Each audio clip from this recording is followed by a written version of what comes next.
Olá, amigos! Então, estamos aqui diante de um pé de jabuticaba, né? E o que que a gente está fazendo? A gente está colocando bastante água, não é isso? Porque a gente precisa que esse pé de jabuticaba produza muitos frutinhos esse ano. Então ele precisa de muita água, entendeu? Jabuticaba só produz bem se tiver bem aguado.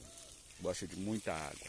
Então se você tem uma jabuticaba na sua casa, dê a água para ele, cuide dele, tá bom? Para que ele produza bastante frutos.